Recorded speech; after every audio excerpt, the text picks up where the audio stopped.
morning, I'm Rose Lee.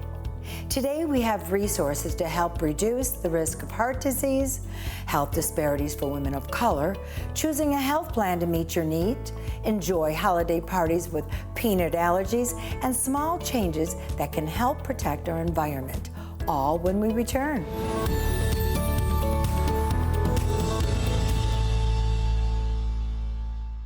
Most people are not aware that lives are being lost each year due to racial, ethnic, and gender in healthcare.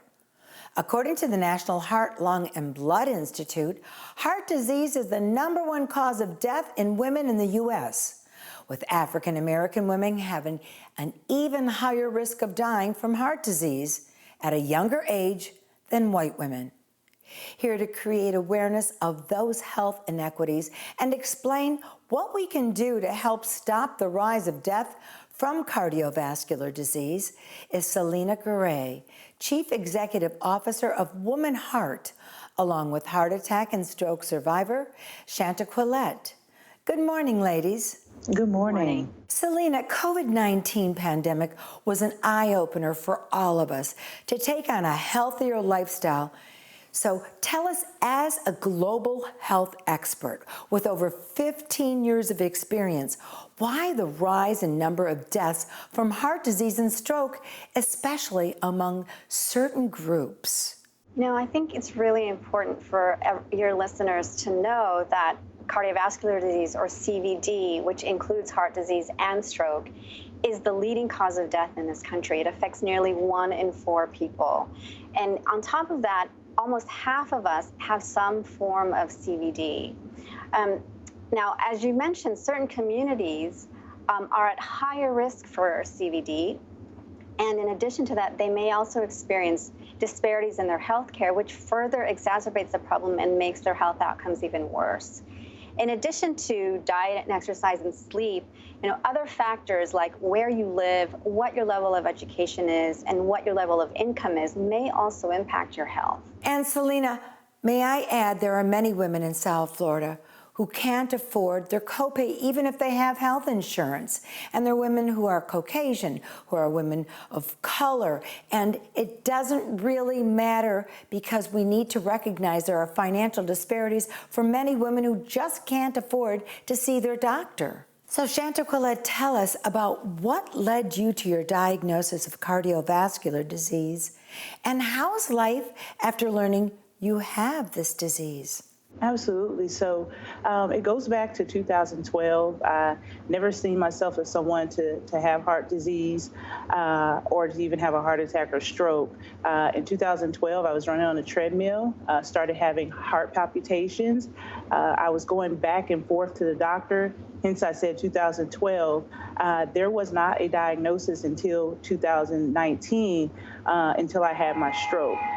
And how I'm living with it now, definitely it pulled me up by my lapels, and I started living my life differently. You definitely have to face your mortality at that time. And so I started living my best life and started making changes that were necessary so I could live a productive and healthy life, and I could be here for my children.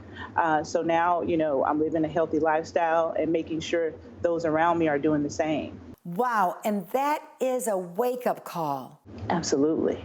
All right, so why is it so common for cardiovascular to be missed or misdiagnosed in women and people of color in the U.S.?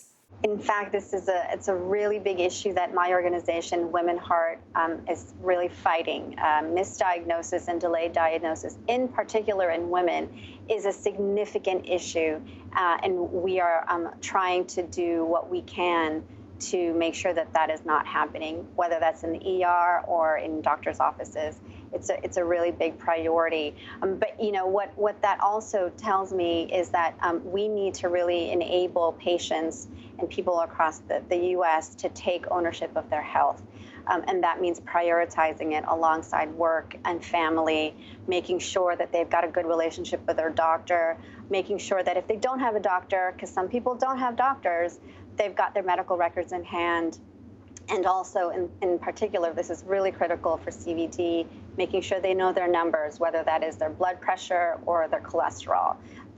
these things are really powerful tools to help them advocate for themselves in the healthcare setting. That's right, Selena, and most of us don't even know our numbers. So, Chantal Collette, tell us what you want others to know from your life-changing experience. Yeah, absolutely. So just to make sure that you're conscious of what's going on with your body. It is important to be vigilant in your health. That's what, preserves life, and just making sure that you go to the doctor and you listen to your gut. Doctors, they are doctors, but, sometimes they do make mistakes.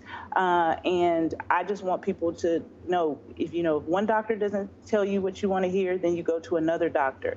And some people have this notion that, if I go to the doctor is not going to say anything is wrong, or a lot of people are scared to go to the hospital. And what I say is go anyway. The worst that can happen is nothing happens. But if you don't go to the hospital, then you might end up in a casket, and we don't want that to happen. That's right, and it's best to face your demons now. Selena, what can our viewers do to take care of their heart health and take on a proactive approach to help themselves and others as heart health advocates? Obviously, I am working every day, all day with women with heart disease, but I think this is a message that everybody needs to hear, which is make your health a priority. I cannot emphasize that enough. I think, as you said, this pandemic has really sort of brought health to the forefront, but it's actually brought COVID to the forefront, and it's put everything else in the backseat. And I think it's time to bring your heart health up front, knowing that it's the #1 killer of men and women. That's really important. And as we've said before, going back to the doctor, and Chantal Collette said it, even if you're afraid, do it anyway. That's really important. And again, I will emphasize, know your numbers. As you said, a lot of people don't know what their blood pressure is, and that is the #1 way for you to assess how healthy your heart is. I want to thank you, ladies, for joining us with tips to better understand and manage risks of cardiovascular disease and the importance of advocating for ourselves and the people that we love. Thank you. Thank you.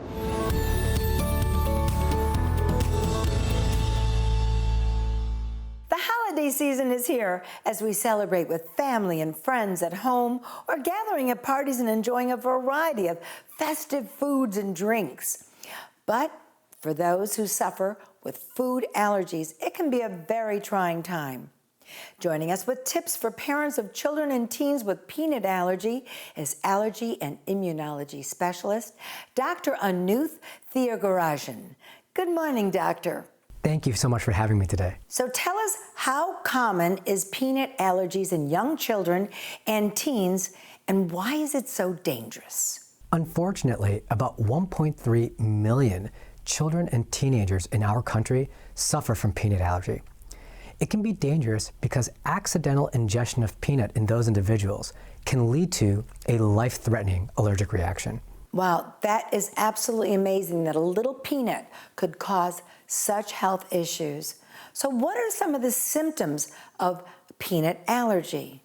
So the symptoms can be wide-ranging, from mild to itching in the mouth, hives on the face, all the way to severe with shortness of breath, throat swelling, and even loss of consciousness. Doctor, are peanut allergies hereditary? There's some mixed data on this. We do believe there is some hereditary component to peanut allergy, but it's not 100% hereditary. Why do some people get peanut allergies and let's say their siblings don't? So we do have some studies showing that siblings of peanut allergy patients or individuals have a higher risk of peanut allergy. But there's other factors involved, including how we feed infants, other environmental factors. There's lots of levers that we think are being pushed and pulled, which is why we see more peanut allergy. Do you think it could be the additives in our foods? We really don't know, but some people do believe that could be contributing. What tips do you have for parents during the holiday season to be proactive to help their kids avoid potentially life life-threatening allergic reactions while they're enjoying a festive party? That's a great question. So if you are going to be a guest at a holiday meal, call the host ahead of time to go over the menu to see if there's food safe for your food allergic or peanut allergic child. Offer to bring an allergen-free meal and dessert specifically for your food allergic family member. Have that family member eat ahead of time so that you're not rushed to feed them once you get to your host's home. And as always, make sure you have emergency medications available, especially that epinephrine autoinjector, in case of an accidental ingestion and reaction. If you're the host of the holiday gathering, ask your guests about potential food allergies. Make sure to keep or take pictures of ingredient labels and recipes, packaging labels, so that the food allergic family can examine to see which foods are safe for their family member, and allow that food allergic family member to eat or serve themselves first if it's buffet style, to decrease the risk of any cross-contamination. So, doctor, aside from the injector to address immediate peanut allergies, are there other treatments available? For food allergic reactions that are severe, epinephrine autoinjector is the treatment available. But for prevention of that accidental ingestion leading to reaction, in 2020, the FDA approved a peanut oral immunotherapy product for those peanut allergic children and teenagers aged 4 to 17. So why are these allergies normally prevalent in younger people? They normally show themselves in younger people, but unfortunately for a majority of them, it can be a lifelong disease. Doctor, tell us where our viewers can find more information on peanut allergies. As always, you can visit your trusted allergist. For peanut allergy treatment, there's a website that they can go to, helpforpeanutallergies.com, for more information. Thank you, doctor, for sharing with our viewers the new FDA-approved oral immunotherapy to reduce the severity of allergic reactions, including anaphylaxis, that may occur with accidental exposure to peanuts. Thank you so much for having me today on behalf of Aimmune Therapeutics.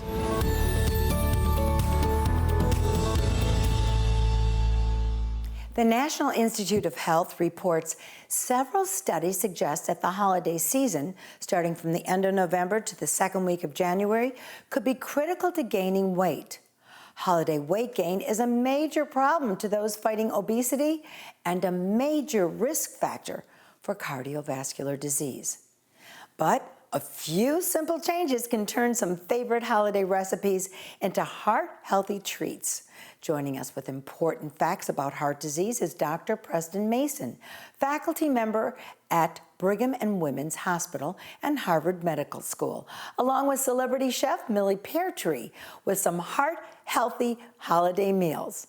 Good morning to both of you. Good morning. Good morning. So tell us, doctor, what are the major risks and concerns of cardiovascular disease? Well, sadly, heart disease remains the leading cause of death here in the United States, more than cancer, diabetes, and even infectious diseases like COVID-19. And as you mentioned, obesity is an important contributor to heart disease and serious events like heart attacks and stroke. And studies show we're gaining a couple pounds during the holiday that we're not getting off afterwards. So that's only contributing to these challenges. So what should people be doing every day to reduce the risk of heart attack or stroke? Well, we know that we can start to control those risk factors. A recent Harris poll, sponsored by Amarin, who we're here on behalf of, showed that about half of the folks with heart disease actually have family members who have heart disease, including heart attacks. And yet nearly half of these same folks are still overweight. And it's important also to note that it's not just one and done. After you've had a heart attack, you're actually at greater risk for having yet another heart attack or even a stroke. Chef Millie, you have a special concern when it comes to some of those risks. Tell us about how that impacts your holiday meal preparations. Well, I mean, diabetes and heart health is very prominent in my community. So I just want to make sure that I can continue to create recipes that are very traditional to our upbringing and the things that we eat. So I've created a double egg recipe, and you can swap out the full fat mayo for light mayo or, yogurt. And what meal isn't complete without a decadent dessert at the end? And oftentimes people feel as if they have to skip the dessert. But, in this instance, you totally don't have to. You can swap out, some of the sugar for some maple syrup. And, I like to add oatmeal because, the complex carbs will help you be fuller faster. But you get a chance to eat the dessert and get that decadence that you want to end any delicious meal. Doctor, what treatments can help people with heart disease? Well, certainly we want to attend to our diet. You've already heard some great suggestions from Millie about how to do that. We also want to be consistent with our exercise and include that into our daily habits. And of course, you need to talk to your doctor and make sure you're doing everything you can to get those heart disease risk factors under control. And this information and some of these recipes are available on a website called truetoyourheart.com. Thank you so much, Dr. Mason and Chef Millie, for joining us this morning for sharing heart-healthy treats to reduce the risk of cardiovascular disease and prevent holiday weight gain. Thank you.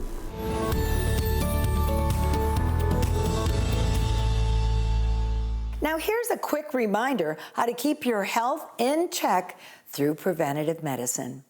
Proactive prevention of disease is a function of both the primary care physician and the individual working together to ensure the individual stays healthy and has a good quality of life. Also, to identify the beginning of a disease, example, cancer, diabetes, heart disease. Early detection increases the chances of a complete cure or a maintenance program for the individual patient. To learn more on how to achieve a greater quality of health through preventive medicine, contact us at Infinity Healthcare Group in Broward at 954-586-8058. And please remember, January 1st is coming. You need to schedule your annual wellness exam. It is so important. It is the baseline of your health.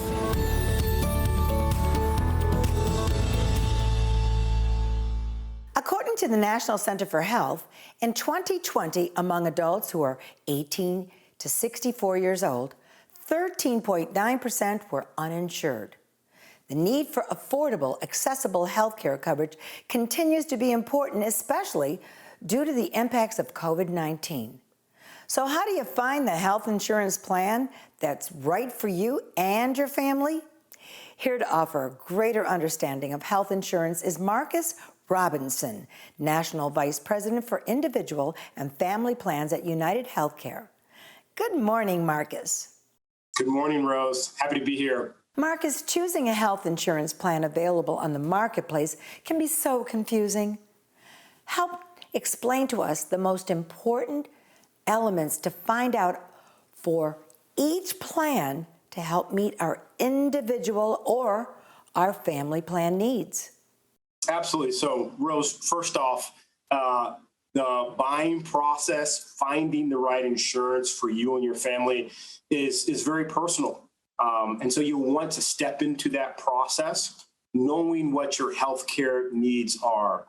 Such as for me and my family, we've got 3 young kids. We are, seems like, always at the pediatrician. But more importantly, we started accessing care virtually because of its convenience. And so right now, open enrollment has begun. It started November 1st. It's been extended this year until January the 15th. So you get an extra month of shopping. Another thing that's really important to know about the individual and family plans on exchange right now is it's affordable. So CMS just released a statistic that said 4 out of 5 shoppers right now can find a plan design for $10 or less a month after the premium tax credit or the government assistance, or subsidy, I should say, which is really great news. How do health insurance companies in the marketplace, or as it's referred to, exchanges, work? I like to think of the marketplace, a visual picture of where I go to find something that I'm looking for, and I can compare options and make the right decision for me. Well, that's the same as the insurance marketplace or the individual exchange. It's a place where individuals and families can go and find the right insurance coverage for themselves. Additionally, it's also where if you qualify, you can get premium tax credit, maybe even cost share reduction or plan design, cost share help as well from the federal government. What recent changes in the health insurance marketplace will impact the 2022 individual and family plans? Yeah, so we talked about the open enrollment being extended an additional month to January the 15th, which is great. You now have more time to shop. However, one thing to note, if you need or desire your insurance coverage to start on January the 1st, the beginning of the year, you'll want to make that plan design selection. Let me rephrase that. You will need to make that plan design selection by December the 15th. That's the cutoff for that January 1st start. If you make that selection after the 15th, from the 16th through January the 15th, your coverage will begin February the 1st. So that's one thing to note. And again, pointing back to the increased subsidy and government assistance that will run through this year, 2022. So Marcus, where do we start to explore the coverage that's right for you as an individual or a family plan? Consumer choice is really important. I like to think of the amount of choices out there as being a really good thing because, again, healthcare is personal. The more choice you have, the better opportunity you'll have of finding what fits best for you and your family. My recommendation is if you've got a trusted broker, please have that conversation and help them navigate. They'll help you navigate. But if you'd like to talk to us personally, please call us at 1-800-806-0451. We're here to make things easy, and we really want to help you navigate what's the best insurance option and coverage for you and your family. Last point of advice I'll offer is another resource. It's our website, uhcexchange.com. You can look at our plan options there if you want to do it yourself, or if you'd rather chat with somebody virtually, you can chat via our chat feature at uhcexchange.com as well. So the consumers have many options to start healthcare coverage by January 1st. But to do that, they must make sure they make their decisions between now and 12/15/21. Is that correct? For a January 1st start date, that's correct. Make the plan selection by December the 15th. Thank you, Marcus, for offering options for individual and family health plans. And you and your family have a great holiday. You too, Rose. Thank you for the time. I appreciate it.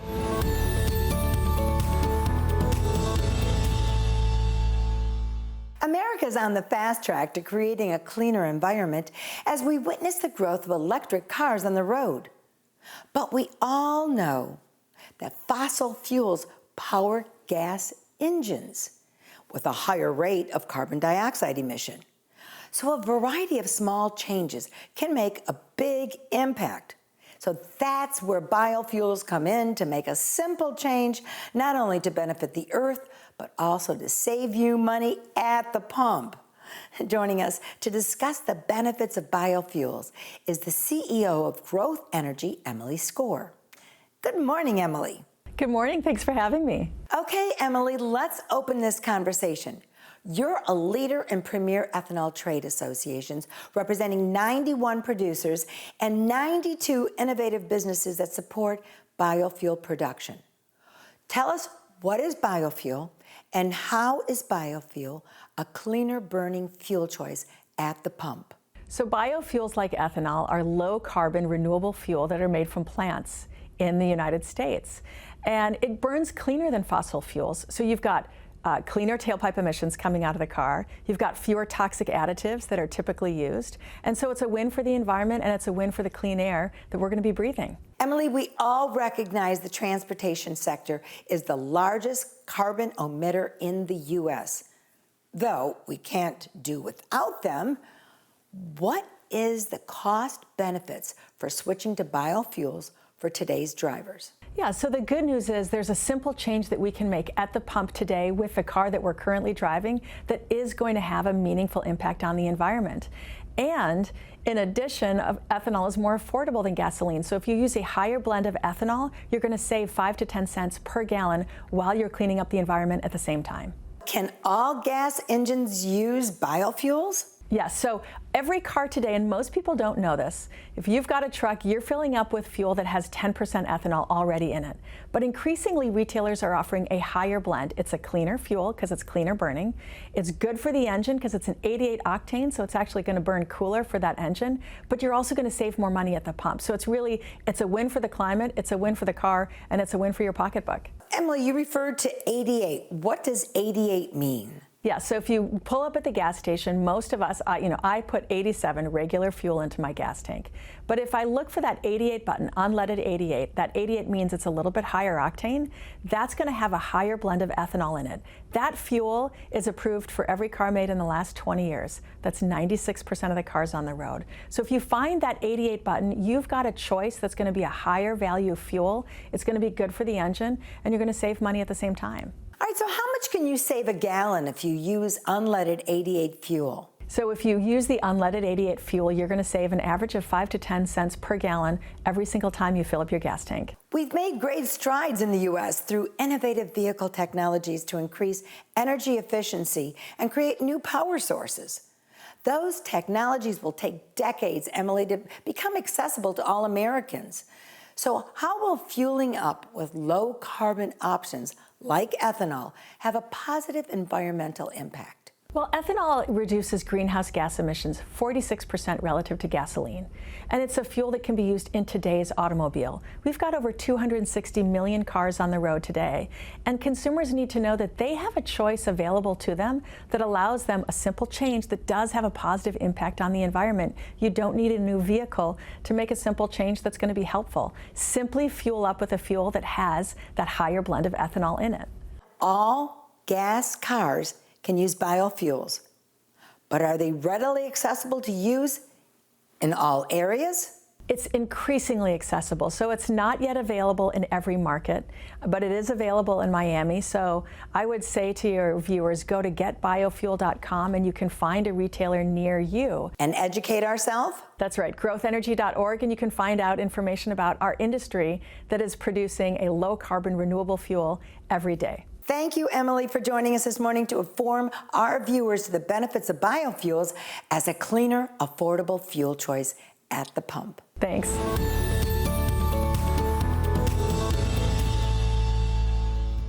Making time to care for our health and choosing to eat healthy will reduce the risk of heart disease and obesity. You know, life is full of options, from healthcare plans to planning your holiday meals to even filling up at the pump with cleaner fuel. Share with us your holiday options for better choices in life at facebook.com/Rose Lee Show. And follow us on Instagram at The Rose Lee Show. And watch this episode and many others 24/7 at RoseleeArcherShow.com. We want to thank you so much for joining us this morning, and we look forward to seeing you soon.